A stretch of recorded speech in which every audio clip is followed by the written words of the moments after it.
I'm talking about web applications with Shiny and React and AI. I promise that it's in parentheses there. It actually is important in an indirect way for this stuff. Okay. All right. So, I can start off by, I'm sort of wondering, why are you here listening to this talk? It's possible, I guess you walked into the wrong room, but I have some theories. First off, everyone here probably certainly knows about Shiny, and probably most of you use Shiny. Maybe you've heard about React, and you're interested in learning more about it. Okay. Maybe you want more control over the UI in your Shiny applications. Maybe you want to use Shiny, but there's other people who tell you that you can't because it won't integrate with your organization's website. Or maybe you have a Shiny application that you want to, that you're done working on and you want to hand it off to a web development team. All right, so these are reasons that you might be interested in using React with Shiny. All right, now here's another question: what is the big deal with React? If you know anything about the web development world, then I'm sure you've heard a lot about React. So it is one of the most popular web frameworks out there, if not the most popular one.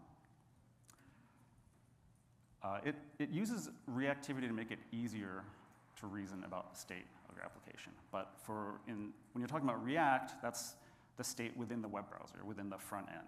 Okay. Now React, it focuses on state and component logic. The visual styling is a separate issue. It's a separate domain. But that also means that it can work with a large range of styling frameworks. All right, and also there's a lot of React UI components out there that are just there. You can grab them and incorporate them in React applications, and that can be very useful. All right, now let's talk about Shiny for a little bit.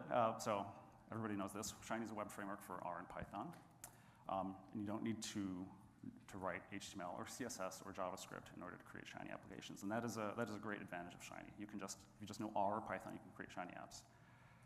There's two parts to every application. There's the UI portion and the server portion, right? That's a very fundamental thing in the code that you write. The server part is a reactive programming framework, which we talk about a lot. And again, like with React, that reactive programming framework helps you reason about the state of the application, so it doesn't get out of control. Now the UI part of Shiny applications, those components are designed to work well together, and with the server part. But maybe we have some questions here. So what if the Shiny Apps UI was created separately from the server? What could you do if the UI was written in JavaScript, written completely in JavaScript? What if you want to use a different styling framework? What if you want to use reactivity in the front end and reactivity in the back end? Right? Because if you're just writing a regular Shiny app, you just have reactivity in the back end. And so that leads us to React, to using React with Shiny. So let me start off by showing you some basics about React. This is like the very, very basic stuff with React. So in React, there's a function called useState, and this lets you create a reactive value. So if I say useState and I give it this is an empty string here, it creates a state variable. I'll call it a reactive value called val here, and then it provides you with a function called setVal. If you call setVal, it will set val to this string here, to hello. So if you access val, then it says its value is hello. That seems pretty straightforward. And since this is a string, in JavaScript you can do stuff like val.toUppercase, and it'll uppercase that string. All right, so here's a little demonstration of that. So I can type in some text, hello, and it's capitalizing it here. So this is done with React. And every time I type in a letter here, it's calling setVal. And then this part here is accessing the value. And because it's reactive, it just sort of happens automatically that changes here result in changes here. All right, so that's the nice thing about programming in React. Okay, another useful thing to know about is that the values aren't fixed to a single UI element. So here I have a state, a reactive value. It's starting at 0. I've got a slider. I've got this number input here and another fancy number display down here.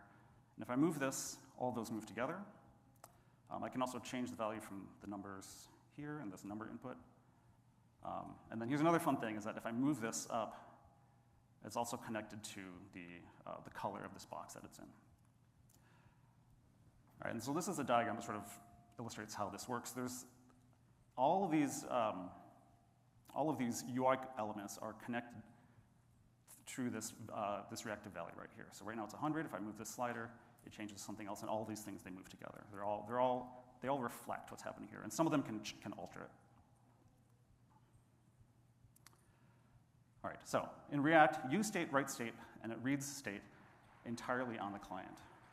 Now, in this past year, I've been spending a lot of time writing React code, and I've had this question like, what if we could extend that state all the way to the server?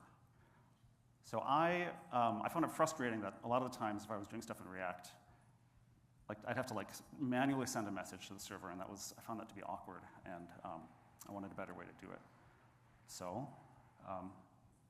that led to creating Shiny React. So here's some basics with that.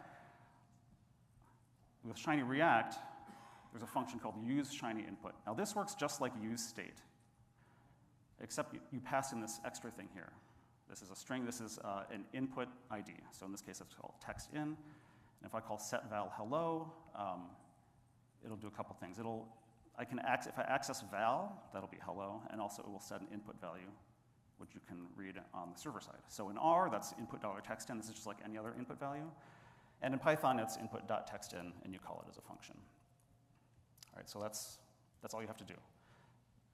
On the server side, if you want to use that, well, you can consume that like you normally would an input. Oh yeah, sorry. You can like a normal input.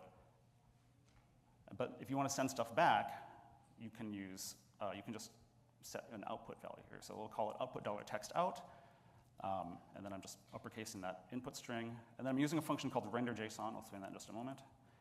In Python, it's just the normal Python output there.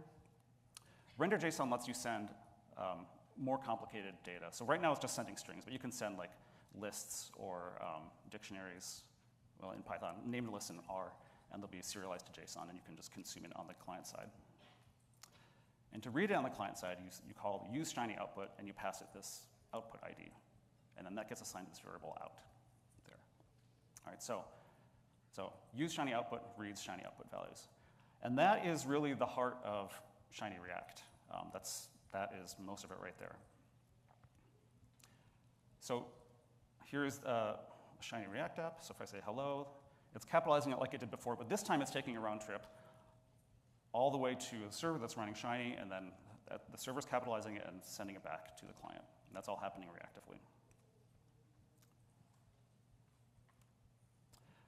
You can also do some other useful stuff like have image outputs here. So this is a plot that's generated on the server. And this is, there's some various inputs here. So this is the iris data set, of course. You can change the filtering. You can change the type of plot, box plot, scatter plot. And you can have regression lines that show up there. All right, so that's pretty standard Shiny stuff, and it will work here using this image output React component. But another useful thing you can do is that you can render the plot on the client side as well. So this is using observable plot. It's sending the data using that render.json function. It's sending the data to the client, and then it's rendering it here. And that's nice because you can do this interactive graphics here because this is implemented in JavaScript. And this is reactive. It's doing stuff on the server. When I change this switch here, it's sending a different set of data to the client to render. Oh, and this is something that you do need like R or Python to do this linear regression. I mean, the previous things you probably didn't, but here you do. I mean, maybe you could do a linear regression in JavaScript, but I think it'd be a lot more difficult. Oh, okay. All right, and once again, the values aren't fixed to a single UI element. So like in normal Shiny applications, if you have like a text input with some ID, that's the only thing that can have that ID, and that can write to that input value. Here we have all of these elements are connected to it, that same input value, and then when we change it, it's sending it to the Shiny server. Right, and in this case, it's called X. All right, so that can be handy to have multiple things in the in the client side that are all talking to each other with this value before it's sent to the server. All right, another useful thing you can do is you can collect multiple values and then send them together as a single input value. So let's say, enter your name. My name is Winston. Let's see what animals I like and how confident. I'm pretty confident that I like all these animals. And right now, so that hasn't sent anything to the server yet. That's all happening on the client. These are use states.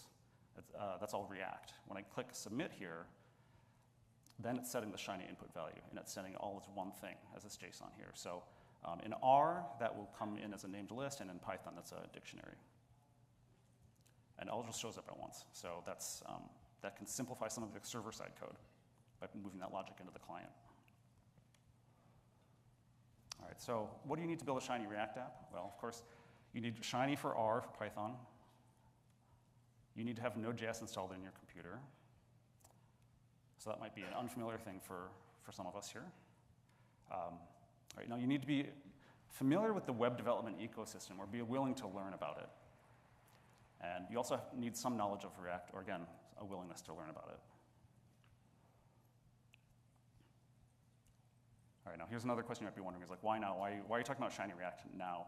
Well, actually, let me back up for a sec before I get that first bullet point. Well, this is, like I said earlier, this is something that I had sort of toyed around with earlier this year, but then I'd set it aside. And but recently, in the last month or two, we've had some users asking about using Shiny with React, some users and customers. So that got me thinking about it again. And also, somebody withdrew their talk 2 weeks ago, so I sent a proposal to the committee and the conference committee, and they accepted it. So I've been working a lot in the last 2 weeks on this and the talk. So this conference, definitely conference-driven development. And also one really relevant and important thing is that the AI tools are finally good enough to be very helpful for writing this. And they're actually very good at writing React code. So that is very helpful. Okay, now if you want to create a Shiny React app, you can create it from a template using this command here, npx create Shiny React app, and then you give it the name of the application you want to create, or the directory. npx will download this from the npm repository and then run it, which there have been a lot of security incidents in the last week related to that, but for this particular thing, I created this, has no dependencies, so it's just a JavaScript file that it runs, and I promise I didn't put anything nefarious in there. So you can run it, and then it will create one from a template. So there's two templates. There's a really basic one, and there's one that's sort of scaffolded with a lot of tooling in there. So I'm going to pick that one. Available backends R or Python. Let's pick R, and include this Claude MD and Shiny React MD for LLM assistance. I want to include that as well, because I want their help. So after you do that, you can just run this stuff here. I'm just going to copy and paste it. cd new app, go to the directory. npm install will install the JavaScript dependencies. This is where the nefarious stuff could come in. I hope it doesn't. That's the unfortunate reality of the world that we're in right now. And then npm run dev. This will build the front end JavaScript and then launch the Shiny app. All right, so it's downloading that stuff. Okay, and it's running it. Let's copy and paste this URL. Okay. All right, and this is what you get. This is a very, very basic Hello World app.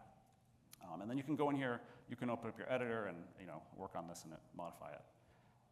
All right, so that's how you get started. And there's a fair bit of configuration and tooling in there, so I really recommend using this. All right, so what's included in the template? So there's a basic Shiny React app, which you saw. Shad CN UI components, that name is awful, but this is a very popular component library for React. It's not really a library, but call it maybe a family of components. It's styled with Tailwind CSS. There's editor and build configuration stuff in there. And there's optional reference files for AI coding agents. One that is just a general Claude MD file that's about the project, and one that tells it how to use Shiny React, because the LLMs don't know about that yet. There's also an MCP server configuration of how to access the ShadCN component registry. I'll talk about that a little bit more in a minute. Now, you can change any of these things that you want. This is just what starts with the template. All right, now, for using AI coding agents, like I said earlier, LLMs are very, very good at writing React code. So there's a lot more code you have to write than with a normal Shiny UI. So it's very nice to have an LLM that can do those things, or can do a lot of it for you. You still have to get in there and like fix things, and you have to understand things, but it can do a lot of bulk of the work for you. You should make sure you're using the latest model for Claude Code. That would be like Sonnet 4 or Opus 4. I was working with a colleague doing this stuff, and she was using Claude Code, and it was producing some just weird bugs, and it wasn't doing a good job. And then we looked, and it turned out it was using Sonnet 3.7. So that's noticeably worse than 4. All right, ask it to make a plan before writing the code. That's important, because otherwise it can sort of make a mess out of things. And work incrementally. Don't ask it to one-shot an entire application. Now, if you have an existing Shiny app, you can ask it to convert to Shiny React. That can work well. I mean, I haven't tried it too many times, but when I have, it's done a decent job at it. But again, you are going to have to get in there and modify things yourself. All right, let's take a look at some examples. So this is trying to use demo data. So this is a dashboard for our Anthropic API usage. This is synthetic data. This is not real data. And you can see, I mean, it did the bulk. The LLM did the bulk of the coding for this. So you can change the date range. I can sort in the table here, and that will affect the plots. So it's pretty nice. And again, this is something that the LLM did most of the work. I had to get in there and fix some of the hard stuff. But the LLM did most of the work. And I know some people have objections to that, but this wouldn't have existed without the LLM, because this is not that important of a project. But instead of taking a week or whatever to do this well, it took less than a day. I gave it the Anthropic API documentation so that I would know how to access the API, and I told it to read these markdown files and then write me this application. All right, I'm going to skip the next one, the next demo app, in the interest of time.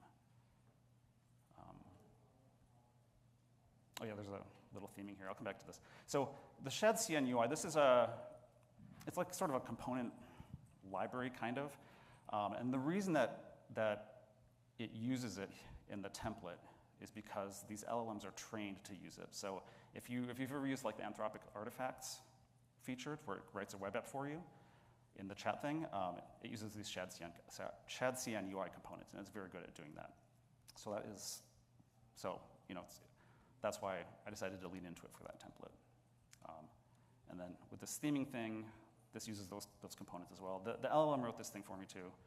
So it's kind of fun. You can choose different themes. It's kind of a fun one. All right, we'll just go on. All right, so the state of Shiny React. So it's brand new. Like I said, this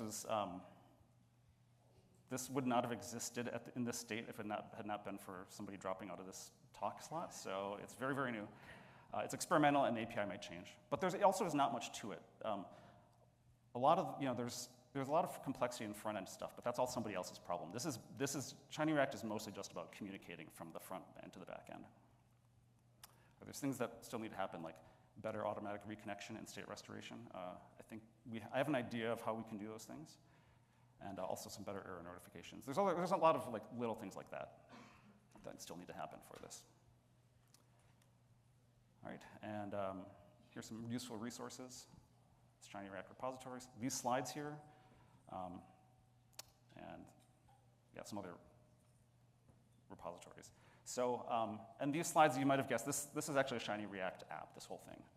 So that's why I was able to interact with it in that way. Okay, thanks.